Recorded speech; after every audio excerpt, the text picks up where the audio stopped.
I think we're on. This is Jason Clark with Snakes Are Us TV podcast. Here we are for episode 3. We made it all the way to episode 3.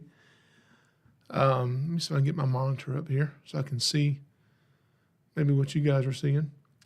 So again, Jason Clark, Southeastern Reptile Rescue, Snakes Are Us TV, episode 3 for our podcast here. And I am glad we made it all the way to episode 3. So a few things I want to talk about tonight. And there was some stuff in the news as far as reptiles go here lately. And there's something, somebody got bit by a snake. Somebody got bit by a snake. And people get bit by snakes all the time. But this one snake bite I want to talk about was actually a pretty significant bite.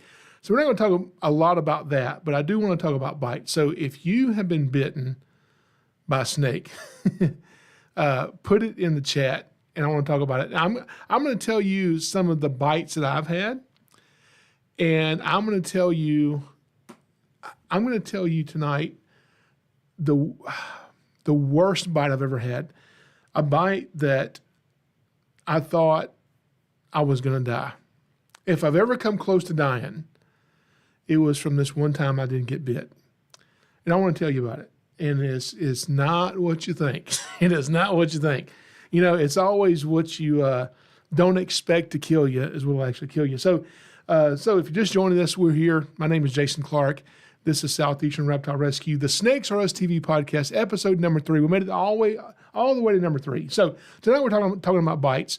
And there was a man recently who made the news who was bitten by an inland taipan, arguably probably the most venomous snake in the world. And he got bit by, I'm not going to go too much into it. I don't want to give publicity to that for some specific reasons. But if you go search it, you'll find the whole story and be able to see some videos, and it'll kind of blow your mind as this guy getting bit. So as far as I know, as of right now, he is still alive. Maybe he'll make it. Hopefully he does. But it just got me thinking about things that I've been bitten by, snakes and other critters too. And sometimes those other critters can almost be a little bit worse. So we're going to talk about some of that. Now, I'm going to try to get over to where I can see the chat. I'm still trying to figure out how to do this technology. You know, it's weird kind of running a podcast, being on air live. I'm recording this live. If you're listening to this later somewhere else, if you want to be part of the live, go to YouTube Thursday nights at 8 p.m. Eastern Central Time, and we actually come on here live. So I am just getting into the chat right now. So if you have a question, if you have a story of you getting bit, tell us what bit you. Because I have a few stories. Now, first is my obvious story. I've told it a million times. I actually told this on episode 1. I'm not going to retell the story again, but it was my first snake bite. It was a non-venomous snake. It was actually from a garter snake. And I was 7 years old. I grabbed the snake, didn't know what kind of snake it was, but luckily my dad was home, and after I, dropped the snake into a barrel, I tell that story so many times about me dropping my first snake into a barrel, waiting on my dad to get to home to look in the barrel to tell me what kind of snake it is. A lot of people don't know that gray barrel right here, that's it. That's the actual barrel I got from my parents' backyard when I was 7 years old. I dropped my first snake in. So it's actually in here in my studio. But anyway, that was my first snake bite, a non-venomous snake. Now, when we talk about snakes being venomous versus non-venomous, some people will consider hognose snakes venomous, even though I don't consider them venomous because they're not medically significant to us. But a lot of snakes and even some lizards have toxins in their saliva that are specific to their prey. Ringneck snakes, for instance, have a Devorney's gland. It's a strip of tissue in their lip, basically, and it secretes a toxin that mixes with their saliva, and it helps to basically paralyze and subdue and maybe even kill some of their prey. But the ringneck snake is not dangerous to us and kids and pets and things, so we don't consider it to be a venomous snake because even if it bites us, not a big deal. Now, garter snakes, the first snake I ever got bit by was a garter snake. And garter snakes, if you get bit by one and it bites and lets go, not a big deal. But if the garter snake bites your hand and you allow it to hang on to you and just chew, and it gets the saliva like deep into your skin, you can have a reaction. My friend Kyle, Cottonmouth Kyle, all the way down the way across Georgia, Cottonmouth Kyle, he got bit by a garter snake, and it chewed on him pretty good. And he sent me pictures of his hand like red and swollen, and it gets kind of itchy.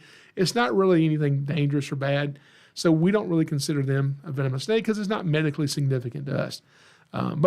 So I want to tell you about a few of my bites. And if you have been bitten by something, tell me what animal bit you.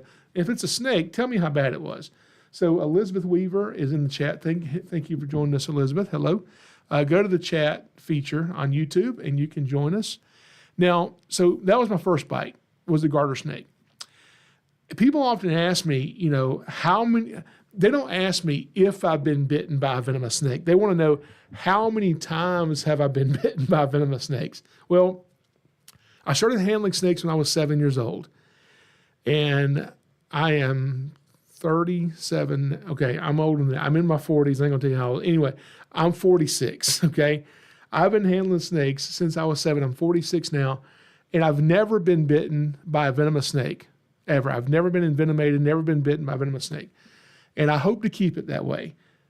But I have had some close calls, and my close calls were always because I was in a hurry, cutting corners, not paying attention. And when those close calls happened, I made sure to take note and learn from it. One close call I had, I was actually at a party, and I get a call from someone who has caught a copperhead. It's actually on their front porch, and they're like, there's a copperhead here. Can you please come get it? It was actually only a couple miles away, so I left the party to go get the copperhead. I want to hurry back. When I get there, they have caught the copperhead and have it in like a fish aquarium on their front porch. So I don't have the proper tools with me. I get a pillowcase, and I'm holding the pillowcase like this. With my pinky up for some reason, and the copperhead goes to go in, and he comes up and gets really close to hitting my pinky finger. I mean, really close. And that was my stupidity. I didn't get bit, thank God. He didn't bite me, but it was way too close. So I learned, don't hold your pinky finger up when you're doing anything, okay? And to use the proper tools when I'm putting a snake into a pillowcase or have something to put it into. So another close call I had was from a snake that, if it had bit me, would have been much, much worse. It was a Mojave rattlesnake. If you don't know about Mojave rattlesnakes, that's a really bad. Rattlesnakes are bad to get bit by. A Mojave rattlesnake is really bad to get bit by. And someone, I had ended up with a Mojave rattlesnake, okay? I've got this Mojave, and it's in an enclosure, and we're having a typical Friday night. My mom and dad are here, and we're cleaning cages, like everybody does. And so we have an assembly line going of all these snake cages. So my job is I'm taking the snakes out of the enclosures, and then they're coming behind me cleaning the cages. And I get to the Mojave, and this whole thing was my mom's fault. She is to blame for every bit of it. She distracted me and started talking to me. When I turned back around, I wasn't thinking. I was just in a hurry. My mind was somewhere else. It was not on the snake. And there was like a little hide box in there. So I reached in with my hand and to pick up the hide box. And I sat it over here. And when I turned back around, I looked, and the Mojave rattlesnake was there. He was under the box. And I had put my thumb underneath it and lifted it up. Thankfully, the Mojave was facing the other way, away from my thumb. Such a stupid mistake that could have had life-altering effects on me if I survived it, okay? And so from that, my face went white. All the blood drained from my face, and I was terrified of what I just did, something so dumb. And so At that point, I came up with a rule. And I said, okay, every time you go to catch a snake, every time you go to open an enclosure, to do anything with any snake for the rest of your life, you're going to have this morbid talk with yourself inside your head really quick, but you're going to always do it the rest of your life without fail. Here's the talk I have in my head. It's pretty sick. But here's what I say. Jason, you're going to get killed by a snake, and the one that's going to kill you is this one, and it's going to happen today. So make sure it doesn't. And so when I say that to myself, and I know I'm putting myself on notice that this is a possibility. This is death right here. And if I'm not paying attention, if my mind is elsewhere, bad things can happen. And it helps me remember to pay attention. And so those are the close calls I've had. Now, my mom, I mentioned my mom, and it was her fault about the Mojave, but my mom has been bitten by a snake, a non-venomous snake. We were doing a show one day at a very popular sporting goods store, and we're in front of the big bass tank, and I'm on the floor, and I'm doing a venomous snake show. And before I get to the venomous snake portion, my mom's there. I said, "Hey, you come on up here. You can be my Vanna White. You can hold the snakes and show the non-venomous ones." And she wasn't completely comfortable with snakes. Still isn't, but she's a lot better. And I hand her a rat snake. She's holding the rat snake. And everything goes fine. We get done with that one. She puts it away. Then I hand her the king snake. Now, if you don't know, king snakes eat a lot of things. One thing king snakes eat are rat snakes. The way they eat rat snakes and other snakes. They'll eat venomous snakes as well as non-venomous snakes. And the way they find these snakes to eat is by smell. And my mom has just finished holding snakes in her hands. And her hands, what do you think they smell like? So she's holding the snake in front of a live audience. And all of a sudden, the king snake just latches right onto her thumb and starts kind of swallowing the tip of her thumb like this. Now, she's a trooper. She turns around, puts her back to the audience, and whispers to me, "Jason, the snake is biting me. Jason, the snake is biting me." And I'm oh, this is so cool. And so I grab her arm, and I hold her arm up. The king snake is dangling. I said, "Guys, this is a snake bite," because we're just talking about snake bites. And so we got to, and she's like, "No, get him off my thumb." I said, "Just a minute." And so we use it as a teaching moment. But we did get it off of her thumb. And so that was my mom's first snake bite, which was in front of a live audience. Another bite that I had that I didn't have, but I got to help out with was I was driving through town one day, and I look up and I see a police chase coming at me. There's a truck coming toward me and 4 or 5 police cars right behind it, lights and sirens blazing. I said, "Man, there's a police chase." And it was a pest control truck, like with the big box on the back and all the stuff. And he turns down the street and the police cars go after him. And I'm thinking, man, out of all the vehicles to steal, how are you going to steal a pest control truck? And then I realized that's the way to the hospital. I wonder if that's the pest control guy who got bit and is going to the hospital, because I'm always thinking about snakes. So I drive to the hospital. Sure enough, guess what's there? The pest control truck and several police cars at the ER. So I go into the emergency room, and I just said, I'm here to see the snake bite victim. And I figured out if you go to a hospital and you pretend that you're supposed to be there, they think you are. So they'll just let you go wherever you want. So I went back. I introduced myself to this guy who's in the ER, and I start answering his questions about snake bite. And he had been bitten by a copperhead. He had pulled back some pine straw to look for a termite bait station, and it bit him right here on the inside of the wrist. And he got to tell me exactly how this feels. It's so extremely painful. And and that's from a copperhead. Copperheads, their venom is not nearly as bad as cottonmouths and rattlesnakes. And so I got to walk through that with him. I did leave the hospital, and I went to where he was bitten. I did catch the copperhead and relocate it from that backyard. But from then I started to just go into hospitals all the time. Every time I'd hear about a bite, and I would go in and meet the bite victim, and I would try to ask them questions.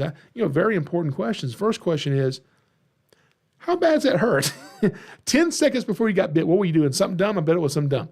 But because I want to know, if I get bit, I want to know not only what do I need to do, but what am I going to experience? That way, if I get bit, I know what's coming for the most part and can expect it and not going to freak out, hopefully.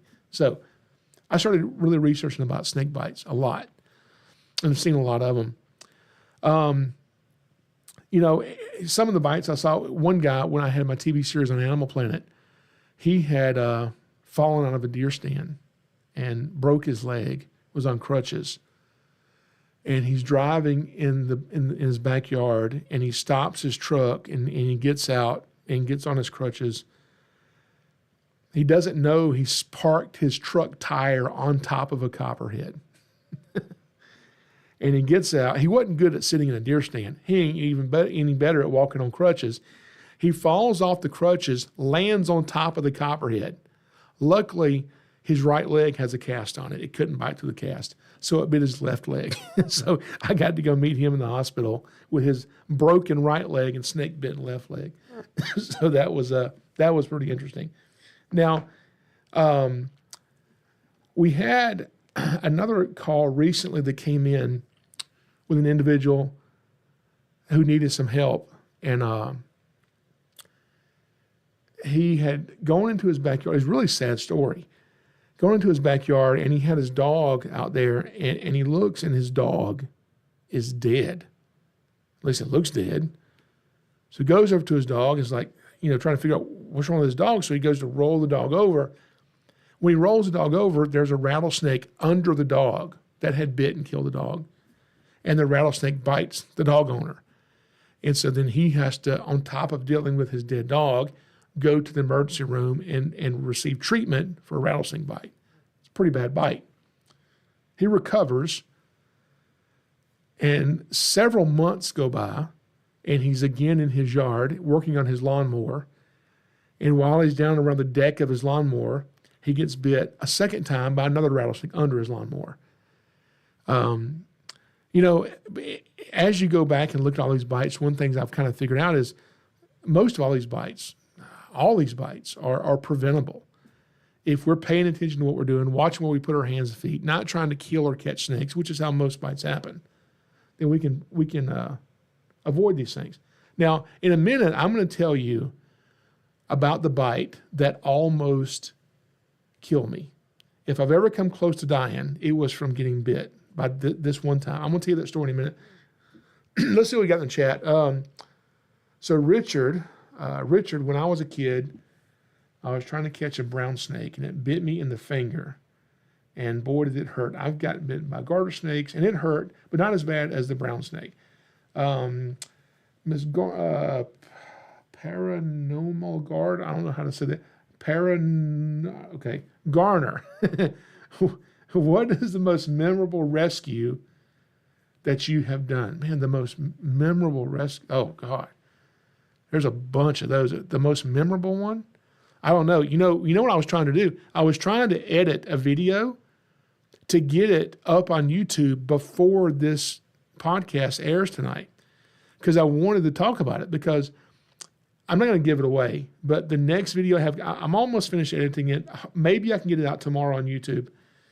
But it involves a person getting bit by an exotic venomous snake, and then me having to go to the house and remove that venomous snake plus a bunch more. So that's going to be the next video I have coming out.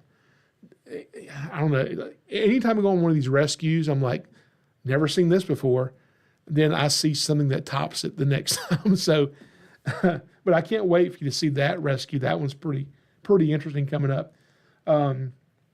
Scott says, when I was a kid, Grandpa took me fishing with my dad. My father sat me next to a tree. My grandfather and I kept hearing a hissing. I looked up in the tree, and a snake was coming towards me. He threw his pole in the water, ran to him, took a stick, and went back to the water, got his pole, and he was done fishing for that day. All right, so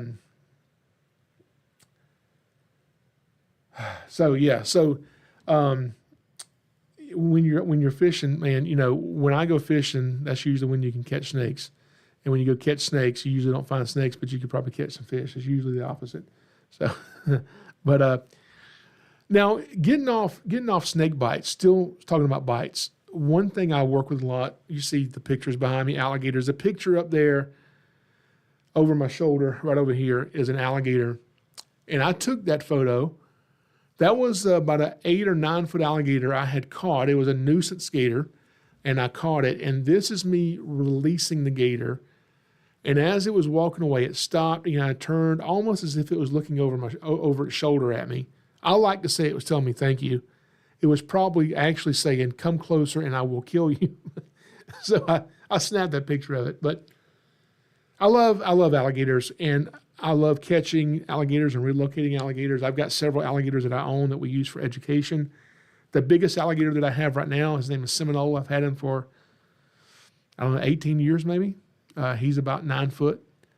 And people ask me, have you been bitten by alligators? Yes, I have. And so the first alligator I ever got bit by was a little tiny hatchling, and it bit my finger, and it did not feel good.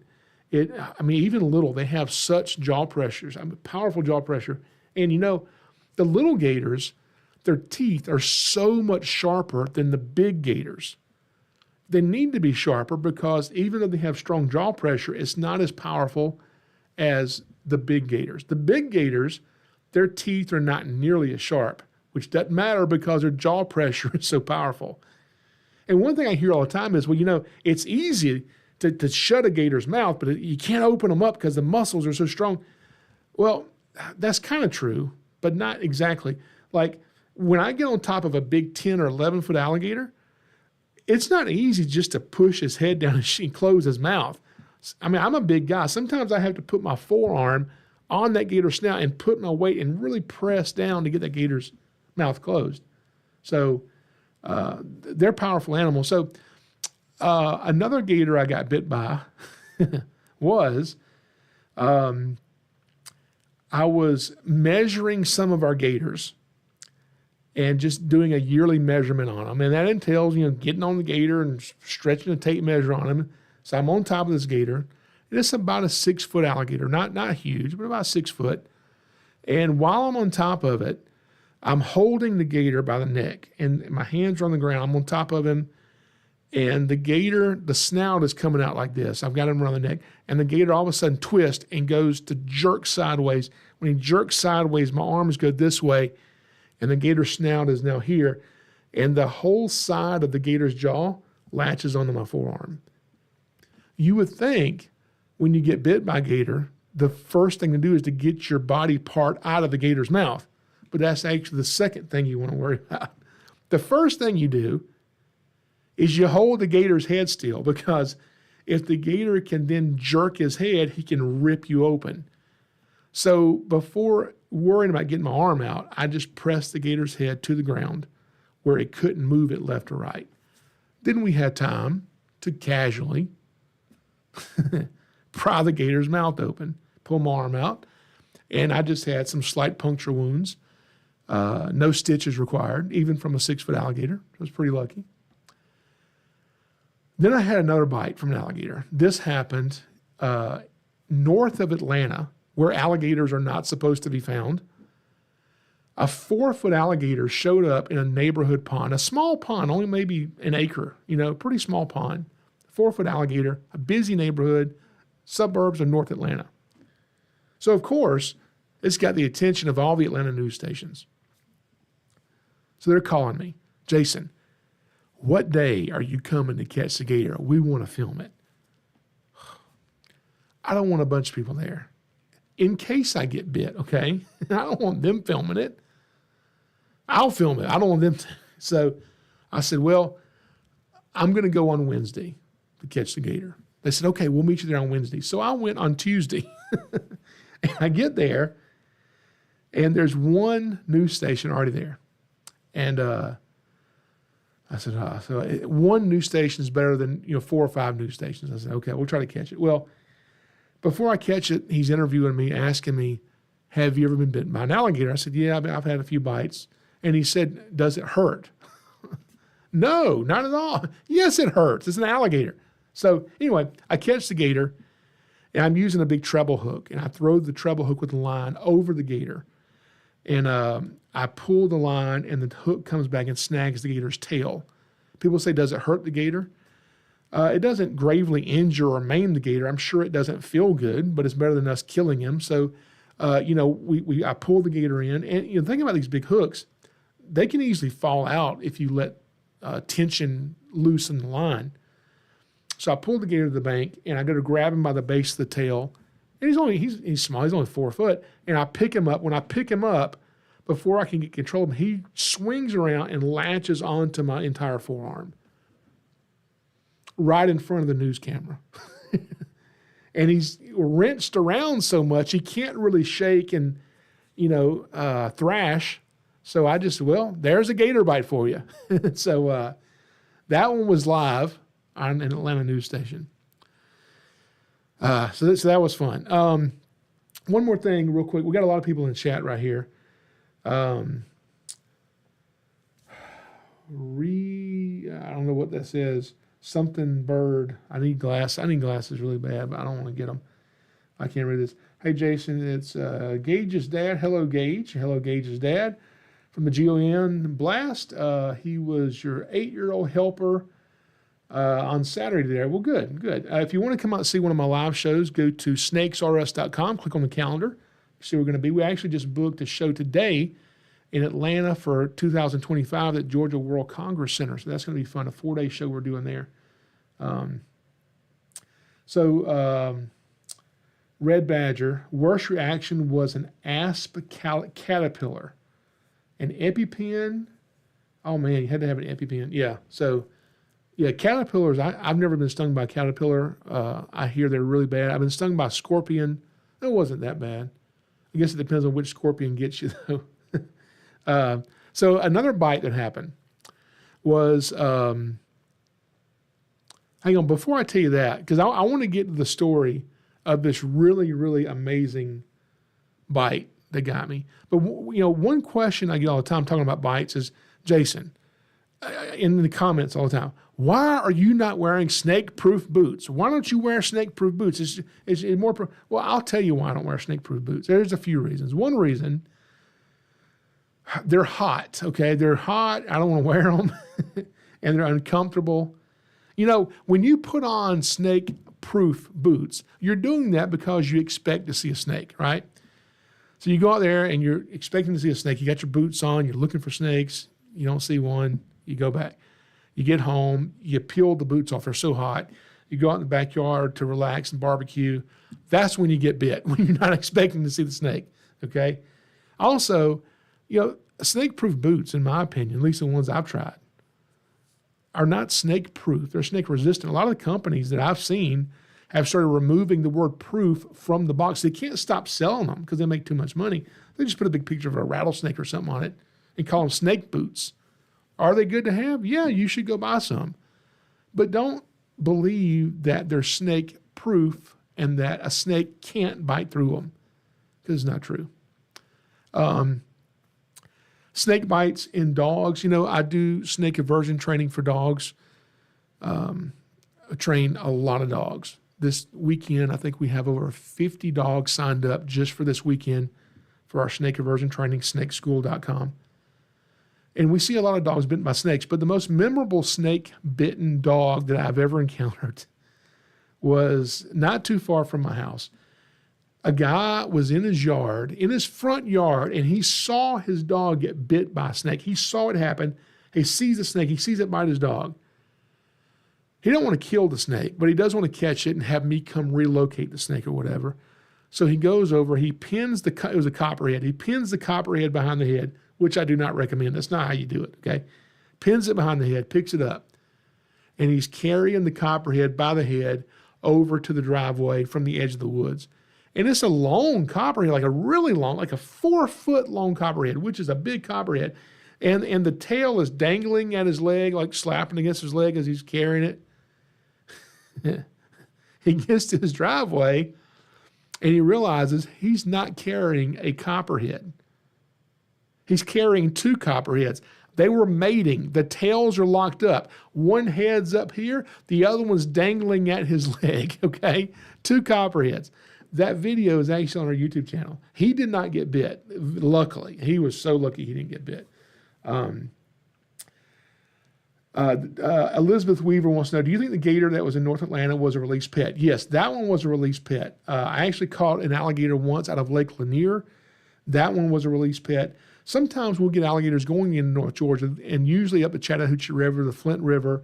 Those gators typically are usually always 5 foot long and up. They're usually always males, because once gators become about 5 foot, that's when they're sexually mature. And the bigger bull gators in their area will kill them. So those smaller 5 foot gators have to leave and go somewhere else.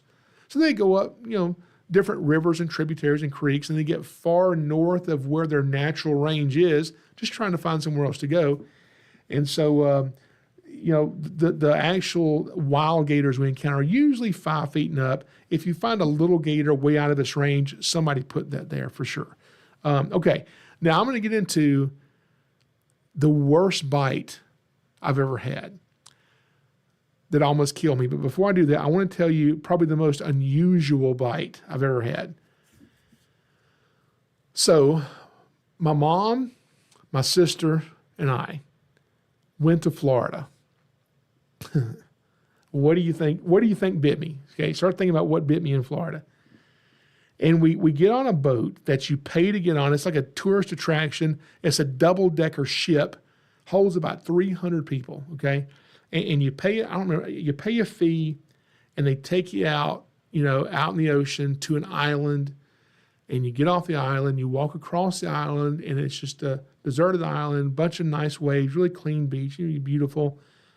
But where the ship docks, if you don't cross the island, you just stay on this side, the bay side, the water's calm.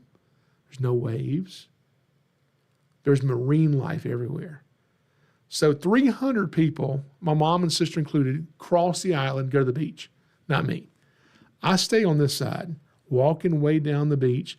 And by beach, this is a 3-foot piece of sand.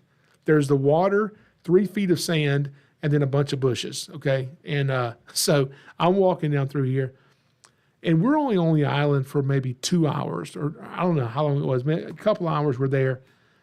And as I'm walking, I'm thinking, I don't have a watch on. I don't know how long I've been on this island. I should probably head back because I don't want to miss the boat and be stuck on this island, right? So I start heading back. As I'm going back, a full-grown adult brown pelican jumps out of the bushes out of nowhere. And takes his beak and claps it and bites the back of my heels. And it didn't hurt. I was kind of amused by it. I thought it was kind of funny. This big goofy pelican just bit me. And I'm thinking, well, maybe it's a female. She's sitting on a nest or something here. I'm looking. I don't see anything. Doesn't mean it wasn't there. It mean I couldn't see it. And so, I admire the pelican for a minute as it's trying to actively attack me. So I back up and I walk away and leave the pelican going toward the boat. Well, then it runs up and bites me again. And I'm like, you stupid pelican, go, And it's funny. And I walk further. Well, this pelican is not going back to its nest or whatever it's wanting to keep me away from. I'm assuming it's a nest. I don't know. But I couldn't find a nest. So I keep walking further and further, and the pelican keeps coming, keeps following me, and just biting my heel. So I'm like, I pick the pelican. It's a full-grown, huge pelican. I pick the pelican up and just toss him out into the ocean, thinking, okay, he'll land in the water and swim and go do what pelicans do. No, he comes out of the water, back to the beach, right at me, trying to bite me again. I'm like, I've never seen this. I've never heard of this, okay? Is this what pelicans do? I don't know. So I throw him out into the ocean again and again and again. And I'm still trying to get to the boat. He's following me way away from where I first found him.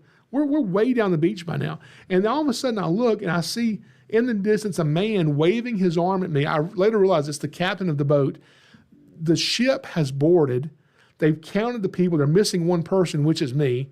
And they're running around asking, does anybody know, do y'all have a family member that's missing? My mom and sister don't claim me. They're like, oh, he ain't with us. We don't, it's just us two. They won't even claim me. So the pelican's still attacking me. So I don't know what to do. I pick the pelican up and I put him under my arm and I just hold his beak like this. And I walked to the ship. And when I walked to the ship, there's 300 people looking over the side at me coming onto the dock carrying a pelican. And there's a big sign, you can't take wildlife, marine life, hermit crabs and things. You can't take this from the island. So he's like, sir, you can't bring a pelican onto the boat. I'm like, sir, I don't want to bring a pelican onto the boat. He's been attacking me and following me, and I can't get rid of him. He says, sir, put the pelican down. I said, okay, watch. I put him down. He attacks me, comes up again. And I'm like, see? So I grabbed so then we're like, we have to get the pelican. So we grab the pelican, and we board the boat with the pelican, walk through the passengers to the other side of the boat, and have to toss the pelican out the window into the ocean. And he wasn't able to get back up there to get to me. And he swam off, then flew back to the island. So that was my pelican story. And one more thing real quick. I got bit by something else once. And I had gone to a nature center. Nature center called and said, hey, we got some snakes that we don't need. Can you take these snakes and you can keep them or find them homes or whatever? I said, sure. So we drive to this nature center, and my daughters are with me, Audrey and Lily. And at the time, they were really young, maybe 4, 5, 6 years old, something like that. They're really young. And we get the snakes, and the guy who gave us the snakes that works at the nature center, he said, listen, before you go, would your daughters want to come in the office? We've got 2 baby bear cubs. They're wearing diapers. And your daughters can bottle feed them. Would they want to do that? I said, no. I want my own bear to bottle feed. They can share a bear. Okay. So we go inside. I sit in this rocking chair in the office. My daughters are sitting in a chair, sharing a chair. They have a bear in their lap. They're fighting over the bottle. Who's going to feed it? And I've got my bear, and he's eating this bottle. He's just sucking it down. And my bear obviously finishes his bottle first because they're fighting over who's going to feed theirs. And when he gets done, the bear grabs my thumb and just starts sucking on my thumb. It was the cutest thing. And all of a sudden, he bit the crap out of my thumb. It's bleeding. I said, oh, the bear just bit me. He goes, yeah, they bite. What do you mean they bite? Girls, put the bear down. But feeling the power in the jaws of this bear that's wearing diapers and how bad it bit my thumb, I can't imagine getting bit by a full-grown bear. Okay, so we're getting to the time. I'm going to tell you the time that I almost died, that I thought I was going to die. If there was ever a time I came the closest to death, especially because something bit me, it was this time right here. Let's see, red badger, jellyfish. Yeah, I've never been stung by a jellyfish or a stingray. Yeah, that's a good guess as to what got me in Florida. But no, I've never been stung by a stingray all the times that I have been in the ocean. And Joey Patterson, hello Joey, says there are gators in northwest Alabama, Huntsville, and west. That's possible. I mean, they especially the Chattahoochee River, they can go up and get in those little tributaries and get off different places. So I wouldn't doubt there's gators that end up in places they're not supposed to be sometimes. Okay, so here's my story. The thing that almost killed me. This was many, many years ago, way back before I had kids. Some friends of mine had ATVs. I like to say in the word ATV when I'm talking to other people because when I say four-wheeler, I don't say four-wheeler, I say four-wheeler. And I think people don't know what I'm talking about, what a four-wheeler is, but it's a four-wheeler. I pronounce four-wheeler. So we're on these four-wheelers, and we can get in the creek. I know, now that's illegal to do in Georgia because they protected, these waterways. You can't ride an ATV, an off-road vehicle, in a waterway, a creek. But this is before I knew any better and before it was illegal to do that. We would get in the creek in these four-wheelers, and we could ride about 9 miles down this creek before it just got too deep and we couldn't go any further. And as we're driving, I saw a soft-shell turtle. And, I didn't see a lot of soft-shell turtles, where I lived in. And so I was like, I had a whole collection of turtles. I said, I would love to have soft-shell turtle to add to my collection of turtles. So I caught this turtle. He was only about this big. It wasn't very big. And I found a cardboard box on the side of the creek, and I strapped it to the rack of my folder, and I put the turtle in it. So we're just riding casually down the creek, and, going 9 miles in water and sand takes hours to do that. It's a long way. So we finally get to the end where we have to turn around and come back 9 miles back. It's going to take 2 or 3 more hours to get back. And I look, and on the sandbar, I see this weird-looking frog sitting on the sandbar. I get closer and realize it's not a frog. It's the head of a soft-shell turtle. And I dig him up out of the sandbar, and he was absolutely massive. The biggest soft-shell turtle I've ever seen in person. And I'm like, you know what? I don't want to keep this turtle, but I at least have to get a picture of it. Now, this is before cell phones. Cell phones didn't exist as far as I knew at this point, okay? So I'm like, okay, how am I going to get him back? He didn't fit in the box. How do I get this big turtle back? He's huge. So I kind of flip him on his back, and I'm holding the turtle like this. And I'm driving my four-wheeler, holding this turtle.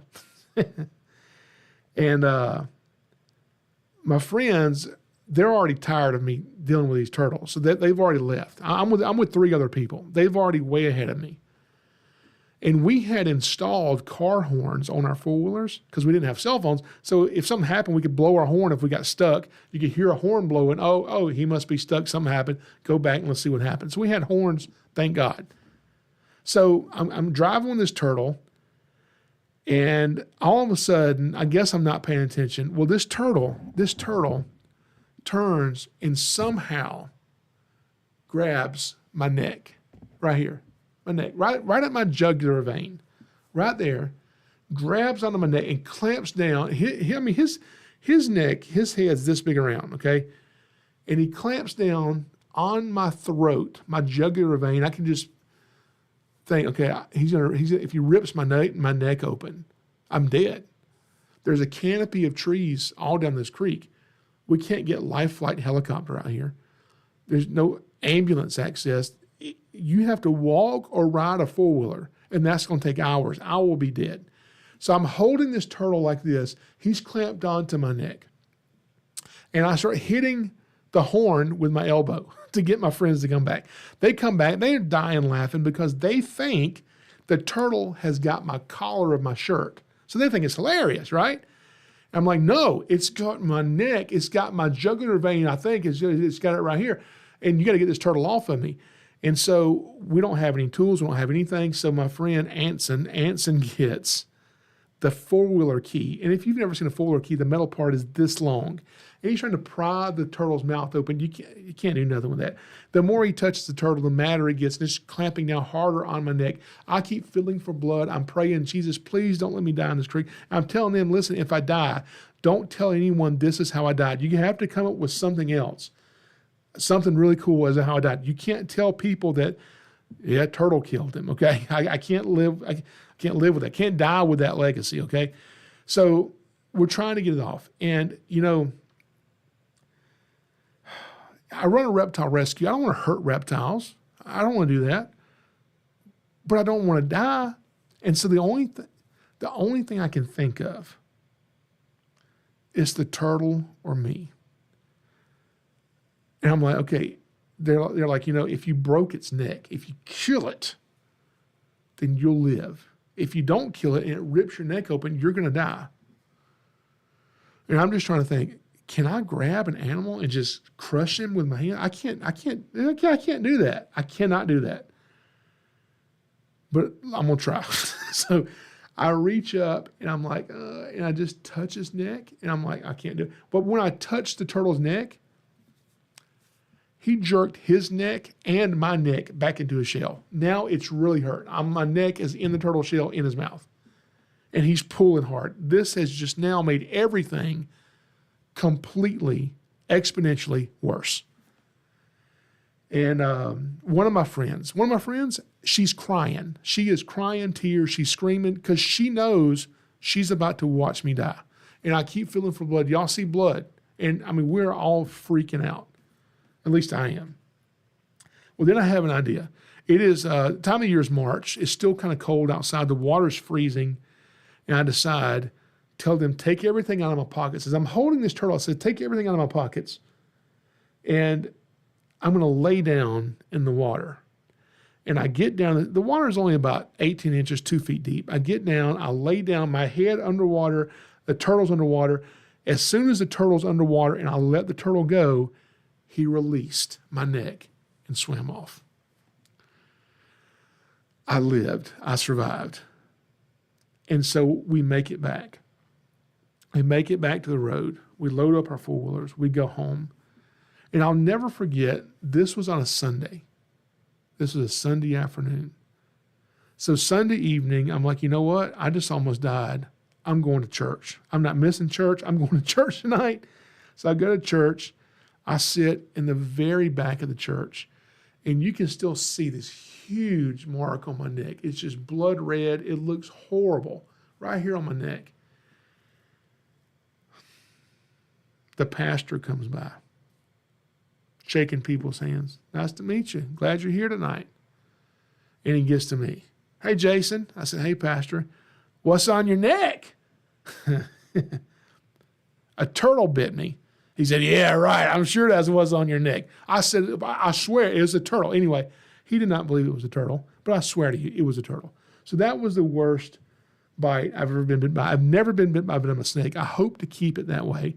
You know, when I'm handling these venomous snakes, doing this for so many years, my number one goal is to not get bit. And to do that, I'm constantly watching the body position of the snake, where its head is in relation to me, and to make sure I'm out of the snake strike range. And, you know, there's so many videos on YouTube I can go back and watch, and you can read the comments like, well, you had that snake, you know, just like the one, how to keep copperheads out of your yard.